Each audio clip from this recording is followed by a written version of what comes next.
1월 16일 이낙연 국무총리가 아내와 함께 한 묘소를 찾았습니다.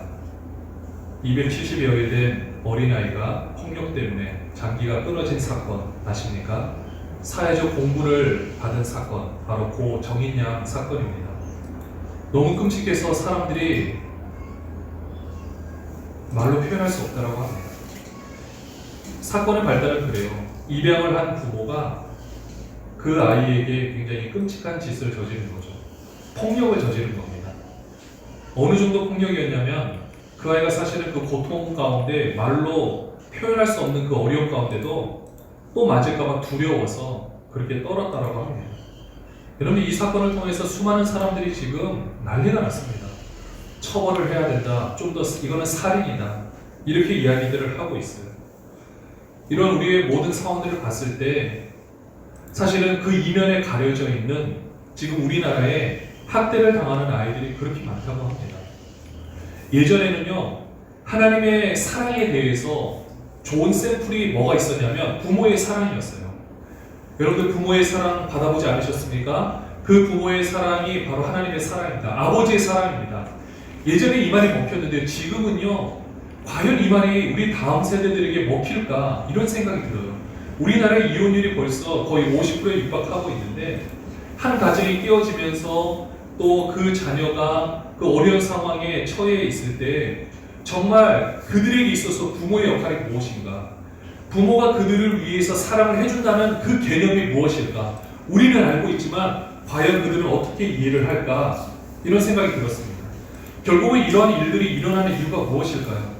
이 외에도 우리 사회에서 일어나고 있는 수많은 범죄의 현장들을 보면 너무나도 끔찍한 일들이 많습니다.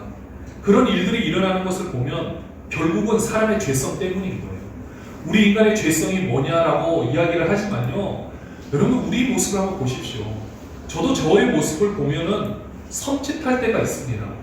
우리 안에 숨겨져 있는 이 죄성, 사실은 이 죄성이 드러나서 이 사회적으로 나타내는 일들로 인해서 사람들이 다 고통을 받고 있어요. 우리는 누구를 향해, 지금은 고 정인양의 부모를 향해 우리가 돌팔매질을 던지고 있지만, 그리고 다른 사건들도 우리가 다 뭐라고 판단을 하고 있지만, 사실은 정말로 우리 모습을 봤을 때 우리는 그 모든 부분에서 정말 자유한 거지. 우리는 정말 죄가 없고 우리는 완벽한 상황에서 그들에 대해서 뭐라고 할 수 있는 거지, 우리는 한번 생각해 봐야 한다는 거죠. 이런 죄성으로 인해서 일어나는 일의 책임이 과연 누구한테 있을까요? 지금도 운전을 하다 보면 보복 운전이 일어납니다. 또 안전 불감증으로 인해서 수많은 노동자들이 화재로 인해서 또 사고로 인해서 죽임을 당하고 있어요. 이런 모든 것들이 왜 일어나고 있습니까? 다 인간의 욕심 그리고 죄성으로 인해서 괜찮겠지, 조금 이거 돈 이유를 더 많이 받으니까 요 정도는 눈 감아도 되겠지. 결국은 이러한 일들로 인해서 누군가가 고통을 받고 누군가는 유가족이 되는 거예요. 이런 고통을 당하는 사람들이 뭐라고 말을 할 수 있을까요? 만약에 기독교인이면 이렇게 이야기를 할 수 있습니다. 하나님이 계신데 어떻게 이러한 일이 나에게 일어날 수 있지? 근데 잘 보면요, 이러한 일이 일어난 이유가 뭡니까? 그 누군가, 그 원인을 제공했던 사람의 죄성으로 나타난 결과들인 거예요. 우리가 가다가 교통사고가 났다면 그 신호를 어기고 또는 음주운전을 한 그 사람의 잘못으로 우리가 고통을 당하는 거예요. 근데 우리는 알게 모르게 정말 믿음이 좋아서 그런지 몰라도 이 모든 상황들을, 물론 하나님께서 우리가 알지 못하는 방법 가운데 다 설명할 수는 없지만은 어쨌든 그 일이 일어난 원인은 누군가의 잘못으로 인해서 우리가 고통을 받고 있다라는 거죠. 야고보서 1장 14절에 보면 우리 사람이 왜 미움을 받는가, 왜 힘든 일을, 그런 유혹을 받는가, 이거는 하나님이 이 환경을 허락하셨다라는 개념 때문이 아니라 뭐라고 말하고 있냐면요, 오직 각 사람이 시험을 받는 것은 자기 욕심에 끌려 미혹됨이니. 우리 이렇게 이 말씀을 통해서 이렇게 이야기할 수 있거든요. 우리가 힘든 일이 있어요. 그 다음에 막 유혹을 받을 만한 일이 있어요. 막 뇌물을 받아가지고 이것을 가지고 내가 어떻게 할까? 근데 이거를 가지고 왜 하나님이 나에게 이런 환경을 허락하셨습니까? 라고 말할 수 있죠. 왜냐? 우리가 알고 있는 믿음으로 본다면 나에게 일어나는 모든 일들은 의미가 없는 것도 없는 것 같고 또 하나님이 허락하시지 않으시면은 절대 일어날 수 없는 건데 왜 이런 일이 일어났는가? 또 거기에 대해서 의미를 부여할 수 있어요. 근데 이 말씀을 통해서 딱 말씀인 게 뭔지 아십니까? 유혹의 상황이 있을 때는요, 이 환경을 왜 허락하셨냐 의미를 따지지 마시고 물리치시면 돼요. 근데 거기에 내가 휩쓸려 간다. 내 욕심 때문에 휩쓸려 가는 거예요. 거기에다가도 하나님께서 이렇게 역사하셨구나. 내가 이렇게 하는 것도 하나님의 뜻이겠네. 내가 잘못을 하는 것도 하나님의 뜻이겠네. 이렇게 오해하지 말라라는 겁니다. 우리는요, 이런 믿음을 가지고 우리 환경을 봤을 때 왜 나에게 이런 환경을 주셨는가에 대해서 선한 쪽으로 생각하는 것은 굉장히 좋아요. 그러나 그렇지 않고 내 욕심과 나의 상황을 놓고 왜 이렇게 되고 왜 이런 결과가 나왔지? 이런 환경까지도 그 모든 오해를 하나님께 돌리는 것은 이제 그만 내려놔야 한다는 겁니다. 오늘 본문 이사야 선지자가 말씀했던 이 구절이 사실은 하나님에 대해서 오해를 하고 있는 그 이스라엘 백성들을 향해서 하나님이 이사야 선지자를 통해서 외치고 있는 거예요. 뭐라고 외치느냐? 이제 내가 너희를 위로한다. 그리고 너희를 위로한다고 좀 전해라. 나의 마음을 전해라. 라고 말씀하고 있습니다. 오늘 본문 이사야 40장 1절, 2절을 한번 볼게요. 먼저 1절 같이 한번 읽어보겠습니다. 너희의 하나님이 이르시되 너희는 위로하라.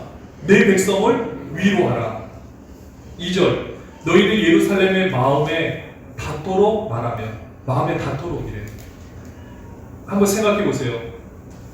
힘든 일을 겪은 사람에게 사실 옆에 가가지고 뭐 힘내라 또는 이 모든 일들을 하나님이 주관하신다 이런 이야기는 별로 위로가 되지 않습니다. 정말로 우리 자신이 힘들고 어려운 상황 안에 있을 때는요, 나의 그 상황을 모르는 사람이 이야기를 할 때는요, 심지어 기분도 나빠요. 그 정도인데 지금 이스라엘 백성들이 이 고난의 상황 가운데 이 고난의 상황을 경험하게 되고 가족이 뿔뿔이 흩어지고 하나님을 따른다라고 했는데 결국은 바벨론 포로 70년을 해야 되고 얼마나 힘들겠습니까? 얼마나 위로가 되지 않겠습니까? 우리나라도 일제치하에 그 36년 보냈던 그 시절만 하더라도 그로 인해서 지금까지도 우리 마음 안에 저도 그것을 직접 겪어보진 않았지만 우리 지금 현재 살아있는 우리나라 국민들도 그것을 직접 경험한 사람은 일부분에 불과한데도 불구하고 우리 마음 안에는 그것으로 가득 차 있어요.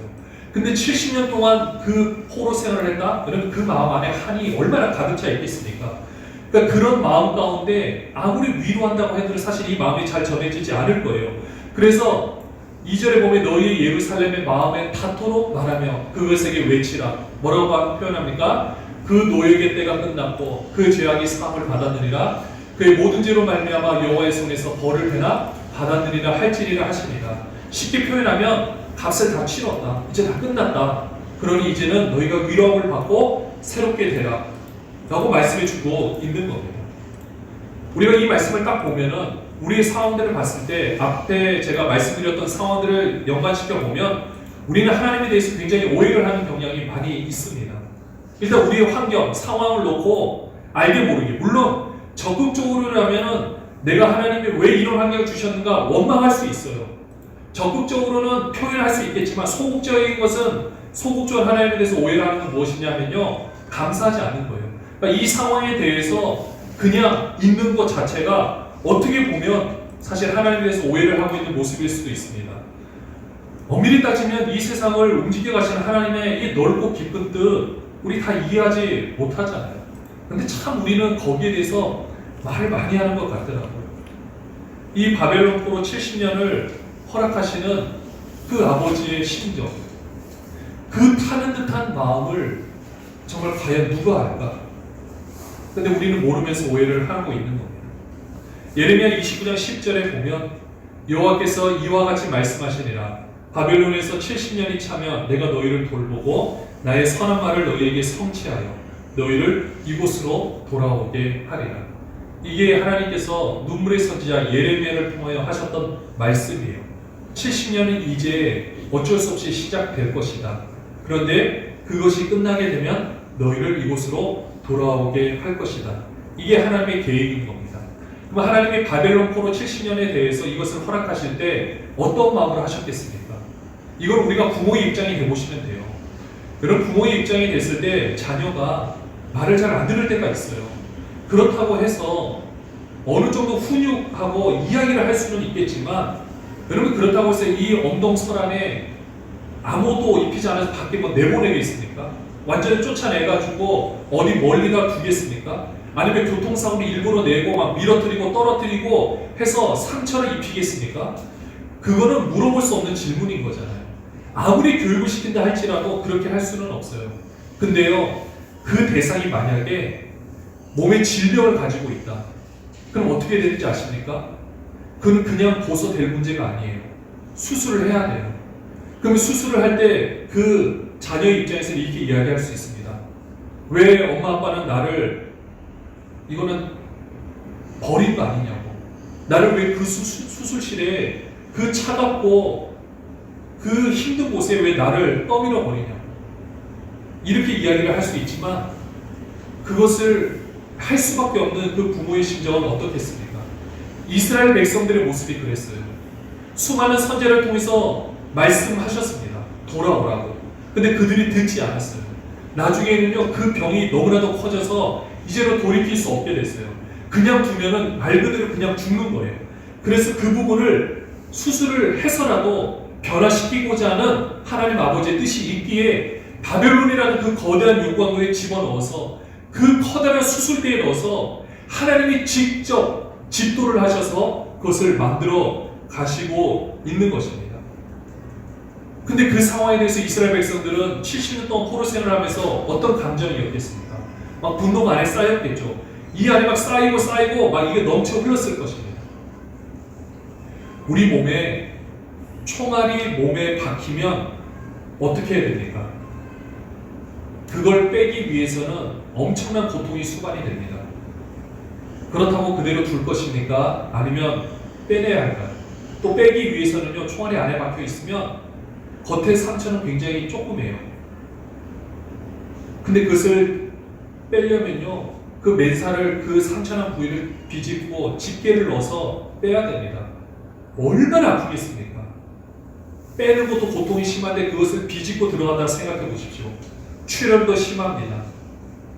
그래서 그 환자는, 그게 만약에 여러분들의 자녀라고 생각해 보세요. 그 자녀가 너무 고통스러워가지고 제발 내 소원이 하나 있는데 제발 이건 그냥 그대로 두라고. 그때 부모의 심정이 어떻겠습니까? 대신 아파주고 싶잖아요. 근데 그것을 그냥 두면은 당장은 고통이 덜해 보여요. 그러나 조금만 지나면 염증이 생기고 심하면 생명을 잃게 됩니다. 만지면 아파서 막 걸리적거리는데 빼자는 용기가 없어요.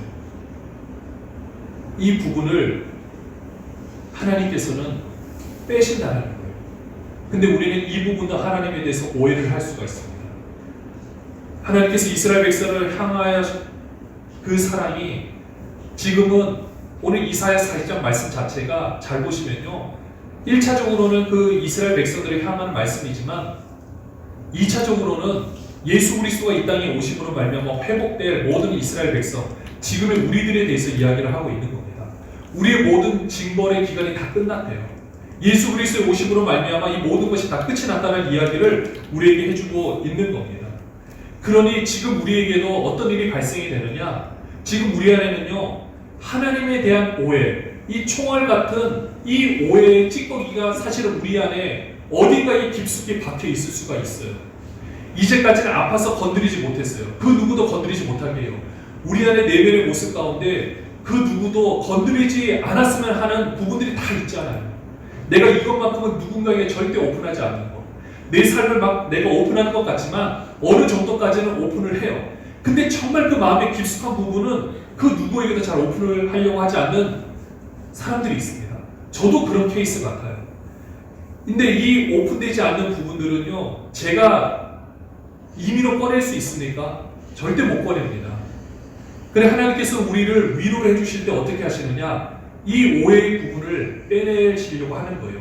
이스라엘 백성들은 바로 수술대, 바벨론이라는 70년 그 생활을 통해서 빼냈다면 우리는 각 처해 있는 환경과 그 상황 가운데서 하나님이 그것을 다 만지시고 드러나게 하시고 빼내시는 작업을 하고 있는 거예요.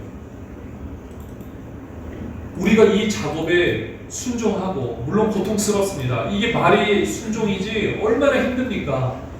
진짜 이 상황도 우리가 빨리 벗어났으면 하는 바람이 없는 사람이 어디 있겠습니까? 저도 지금 우리 예수하나님께서 사역을 하면서 이전 교회에 비하면 사역의 많은 부분들이 물리적인 부분은 좀 적은 편이에요. 그러나 제가 느끼는 그 중압감은 그 이전에 어떤 교회보다도 더 큽니다. 그 차이가 뭐겠습니까?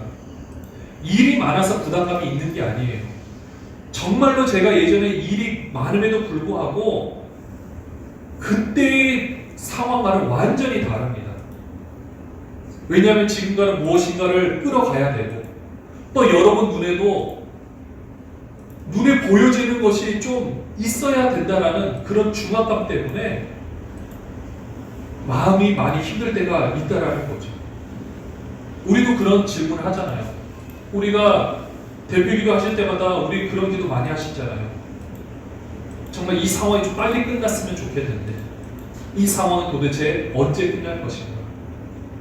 그러니까 저희 입장에서는 이것을 내가 공급하는가? 가끔은 이러한 착각 속에 빠질 때가 있습니다. 내가 더 기도를 해서 이것을 이끌어야 되는가? 진짜 뭐 목회자가 다 줘야 되나? 아니면 우리 교회가 다 줘야 되는 건가? 이런 착각 아닌 착각에 빠질 때가 있다라는 거죠. 그래서 어떻게 보면 우리 성도님들도 지금 여기 앉아 계신 게 참 기적 같은 일인데요. 우리가 이 자리에서 여러분들도 그 마음의 부담감들이 많이 있을 것입니다. 그러다 보니 예배 와도 진짜 하나님의 사랑을 경험하기도 하지만 뭔가 내가 나의 있는 것을 주어서 누군가를 살려야 될 것 같고, 또 나에게 있는 것을 들여서라도 뭔가를 해야 될 것 같은 그 마음의 중압감과 부담감이 다 있을 것입니다. 그러다 보니 우리 예배에 대해서도 오해를 할 때가 있어요. 교회는 위로함을 받는 곳이라고 생각하십니까? 주는 곳이라고 생각하십니까? 받는다면 누구한테 받을까요? 그리고 준다면 누구한테 주겠습니까? 근데 알게 모르게요, 우리가 약간 주객이 전도된 경향이 있어요. 예배를 통해서 내가 하나님께 무엇인가를 드려서 뭔가 하나님의 마음을 위로시켜 드려야 된다라는 그 부담감이 우리에게 있는 것을 보게 됩니다. 근데 사실은 그게 나의 부담감은 아닌데요, 약간 포장이 된 것 같아요. 우리도 한번 보세요. 우리 교회가 더 부흥되기 원하는 목적이 무엇입니까? 좋은 일을 하고 싶어서 그렇잖아요. 선한 일을 하고 싶어서, 하나님의 일을 하고 싶어서. 근데 진짜 하나님의 일이 지금 이 상황에서 우리가 하나님에 대해서 오해를 하지 않고 진정으로 하나님의 놀라운 사랑을 받아들이는 게 하나님의 일이라면 어떻게 하시겠습니까? 만약에 그것이 하나님 편에서 더 중요하고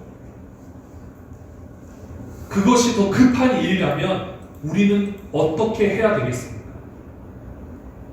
바로 이곳에서 우리는 예배를 통하여 먼저는 하나님의 위로, 바로 내 안에 잘못 자리 잡고 있는 하나님에 대한 오해의 감정들이 처리가 되어야 되고요. 그로 인하여서 하나님의 사랑을 그대로 받아들일 수 있는 우리의 모습이 되어야 한다는 것입니다. 우리가 오해를 하고 있으면요, 별거 아닌 것에서도 굉장히 민감하게 반응을 하게 됩니다. 요즘에 수많은 연예인들이 인터넷 댓글 때문에 극단적인 선택을 하는 경우들을 보게 됩니다. 얼마나 힘들까라는 생각이 들더라고요. 그래서 저도 어제는 그런 생각을 해봤습니다. 만약에 내가 조금 유명해졌다라고 가정을 할게요. 그렇게 했을 때 거기다가 달리는 댓글을 봤을 때 나는 어떻게 반응할 것인가? 이 생각을 해보니까요, 그렇게 자유하지 못하지 않을까? 아니야, 그냥 나는 어차피 가진 거 그렇게 많지도 않은데 그냥 그 상황에 대해서 그래 그렇습니다. 제가 부족합니다. 제가 좀 모자랐습니다. 제가 잘못했습니다. 이렇게 이야기하면 되지 않을까라고 순간 생각을 했어요. 근데 어제 참 놀라운 일이 있었는데 운전을 잠깐 해서 가다가 옆에 잠깐 세우고 제가 이제 출발하려고 딱 보니까 2대가 차가 와요. 그래 잠깐 있었어요. 왜 나가면 사고가 날 수 있으니까. 근데 어떤 한 차가 딱 쓰더니 같이 손짓을 해요. 빵빵빵거리면서 그래 뭘 물어보시려나? 그랬더니 딱 창문을 내리려더니 여성분이 오시더니 저보고 주차하셨으면은 깜빡이를 켜는 게 기본 아닙니까? 제가 그걸 가르쳐 주려고 여기 섰습니다. 이렇게 저한테 얘기를 하는 거예요. 제가 운전을 정말로 많이 했지만 제가 태어나서 저한테 와가서 직접 이렇게 말하는 경우는 처음이었습니다. 여러분 그때 제 마음이 어떠했겠습니까? 너무 무방비 상태에서 제가 그 이야기를 들으니까 뭐 틀린 말은 아니에요. 근데 저도 억울한 면은 있어요. 저 진짜 출발하려고 그랬는데 그 차가 와서 멈췄는데 그렇게 이야기를 듣고 가는데 뭐 겉으로는 뭐라고 표현 못하죠. 그냥 대답은 하기 좀 그래서 그냥 그런 식으로 출발해서 오는데 하루 종일 그 생각이 나더라고요. 그러니까 저도 자유하지 못한 거예요. 그 부분에 대해서 제가 그 인터넷 댓글에 대해서 생각하다가 그 일이 딱 일어났거든요. 그걸 보면서 그래 내가 뭔가 좀 자유롭다고 내가 낮아지면 되겠지. 아니요. 우리 마음 안에는요 우리가 생각하는 기준선이 있고 그거 이하로는 절대 내려가고 싶지 않은 그 속성들이 다 있는 거예요. 그러니까 그것 때문에 그 사람 연예인들도 힘들고 사실 우리도 힘들 수가 있다라는 거죠. 그래 하나님께서는 위로를 해주시는데 오늘 말씀처럼 위로를 해주시는데 어떻게 하시느냐? 우리의 모든 상황을 뒤집어 엎어서라도 수술을 하셔라도 우리를 보여주시고 있다라는 겁니다. 여러분들 머리에 병이 있는 환자 수술을 하기 위해서는 어떻게 하는지 아십니까? 먼저 머리를 깎아요. 그게 여성 환자면은 참 그게 수치심이 큽니다. 수술 전날 깎고 보호자가 사인을 해요. 그 사인을 할 때 심정은 말로 표현을 못합니다. 일단 죽을 수도 있는데 책임을 못 진다는 뜻이에요. 그다음부터 눈에 볼 수 없지만 머리 수술하기 위해서는 두개골을 이 톱으로 가릅니다. 윙 돌아가는 거 있죠? 그걸 통해서 가르고 벌려놓고 수술을 합니다. 여러분들 이때 의사에게 보호자가 왜 환자를 이렇게 대하느냐, 인권이 있는데 자 똑바로 대하십시오 라고 말할 수 있을 것 같습니까? 중환자실에 한번 가보세요. 중환자실 가면은 한 환자가 나오기 전에 온 가족이 막 둘러앉아서 그러니까 수술을 하고 나서 중환자실에 있으면 그 한 20-30명 되는 가족이 그 젊은 의사 한마디 말에 막 생사를 오가는 것을 보게 돼요. 그 사람이 좀 괜찮을 것 같다라고 하면 다 안도의 한숨을 쉬고 막 그 한 사람 말 때문에 온 가족이 막 애골복골 매달리고 있는 이 모습을 봤을 때 수술을 앞둔 환자 입장에서는 진짜 아무것도 아닌 것을 보게 됩니다. 그리고 수술 끝나고 나온 사람의 모습을 보면요, 이건 그냥 시체예요. 정말 눈으로 그냥 볼 수가 없습니다. 그렇게 해서 회복이 되면 중환자실 갔다 일반 병실로 옮기는데요. 그런 모습을 볼 때도 우리 상황들이 어떻겠습니까? 뭐라고 할 수 있는 게 아니에요. 지금은 의사만을 믿고 신뢰를 해야 잘 회복이 됩니다. 그 수술을 앞둔 환자 보호자가 집도 않은 의사 앞에 가가지고 수술을 앞두고 있는데 우리 환자는 이걸 싫어하니까 이걸 해야 되고 이거는 좀 프라이버시상 이거는 좀 다 가려주시고 이거는 이렇게 해주셔야 됩니다. 여러분들 이렇게 말을 할 수 있는 사람이 어디 있겠습니까? 중요한 거는 수술을 제대로 하는 거예요. 그 의사가 그 사람을 그래서 사람으로 보는 게 아니라 사람으로 보면은 또 그 작업을 하기가 참 힘들대요. 그렇지만 또 사람이 아닌 것으로 봐도 그렇게 수술을 할 수가 없어서 그 텐션을 딱 이루어서 수술을 해야 된다고 하는데 그 부분에 대해 우리가 뭐라고 할 수 있겠습니까?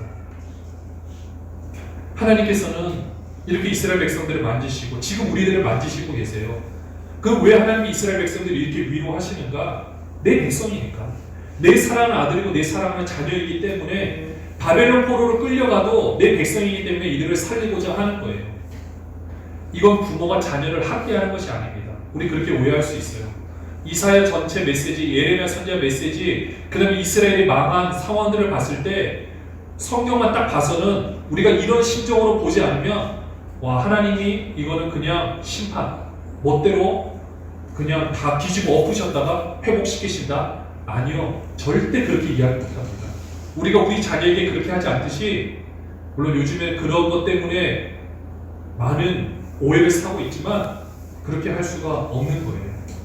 벌 주고 약 주는 것이 아니라 회복시켜서 그들에게 수술을 시켜서라도 회복시키는 것을 보게 됩니다. 그러면서 하나님이 이스라엘 백성들에게 말씀하시는 것이 있어요. 위로하라 하시면서 그냥 거기서 끝나는 게 아니에요. 우리 3절부터 한번 5절까지 볼게요. 어떻게 위로를 하시느냐? 3절부터 한번 보도록 하겠습니다. 외치는 자의 소리여 이르되 너희는 광야에서 여호와의 길을 예비하라. 사막에서 우리 하나님의 대로를 평탄하게 하라. 외치는 자의 소리예요. 우리가 잘 아시는 대로 이 말씀은 세례 요한을 예표하고 있어요. 나중에 예수님이 오실 길을 준비하는 세례 요한. 사실 이 말씀의 배경 상황들을 보면 왕이 한 번의 행차를 하기 위해서는요, 먼저 그 길 가운데 왕이 지나간다고 이야기를 하고 4절 말씀 한번 볼게요. 길이 평평하지가 않거든요. 골짜기가 있으면 골짜기를 메우기도 하는 거예요. 또 산이 있으면요, 언덕이 있으면 이 산을 깎기도 합니다. 왕이 한 번에 행차를 하기 위해서는 길을 다 준비를 한다는 거예요. 근데 이렇게 하는 목적이 뭐냐? 5절에 나와 있죠. 여호와의 영광이 나타나고 모든 육체가 그것을 함께 보리라. 이는 여호와의 입이 말씀하셨느니라. 그 하나님의 영광을 보겠다는 거예요. 그러니까 이게 물리적으로는 모든 것을 평평하게 하는 외치는 자의 소리가 하나님이 이렇게 오십니다, 여러분의 왕이 오십니다 라고 보여주고 있고, 이거를 우리가 알고 있는 보통 영적인 개념으로 봤을 때는 이스라엘 백성들을 찾아오시는 하나님에 대해서 묘사를 하고 있는 거죠. 신약시대에 살고 있는 그 신약 이후 시대에 지금 우리들에게는 우리들을 찾아오신 그 하나님의 놀라운 사랑, 그 만왕의 왕이신 그분께서 우리 가운데 오셨던 그 길, 그 세례 요한이 외쳤고 예수 그리스도가 우리를 위하여 말씀해 주셨던 그 놀라운 길을 다 닦아주셔서 결국은 무엇을 보게 하시는가? 하나님의 영광인 거예요. 우리가 오해를 하고 있으면 하나님의 영광을 제대로 볼 수가 없습니다. 그러나 우리 마음에 이 수술을 통해서 이 모든 것이 끄집어내어지고 이것을 새롭게 볼 수 있게 되면 그때야 비로소 하나님의 영광을 볼 수 있게 되는 거예요. 지금은 은혜의 시대라고 합니다. 하나님의 영광이 이미 이곳 가운데 충만하게 임하여져 있어요. 여러분의 삶 가운데 하나님의 통치하심이 이미 충만하게 임하여져 있어요. 근데 우리가 하나님에 대해서 오해를 하고 있기 때문에 그 놀라우신 위로를 경험하지 못하는 것 뿐입니다. 아무리 비가 많이 내린다 할지라도 그릇이요, 이 대접이 똑바로 있지 않고 뒤집어 있으면은요, 비가 능력이 없어서 물이 고이지 않는 게 아니잖아요. 방향만 틀면은 얼마든지 받을 수가 있는 거예요. 이렇게 우리에게 말씀해 주고 있고, 그 다음에 또 말하는 자의 소리를 통해서 말씀하고 있습니다. 6절에서 8절을 보면은요, 말하는 자의 소리를 이르되 외치라 대답하되 내가 무엇이라 외치리이까 하니 이르되 모든 육체는 풀이요 그의 모든 아름다움은 들의 꽃과 같으니. 이 7절도 유명한 구절이죠. 풀 마르고 꽃이 시듬은 여호와의 기운이 그 위에 불미라 이 백성은 실로 풀이니라. 그러니까 쉽게 표현하면 우리 인생의 모든 것들이 가장 아름답게 보인다 할지라도 한편으로 보면 정말로 세월이 활같이 빠르게 지나가고 덫이 없는 것처럼 보여질 때가 있어요. 여러분 한번 생각해 보세요. 정말 시간은 금이다라고 하잖아요.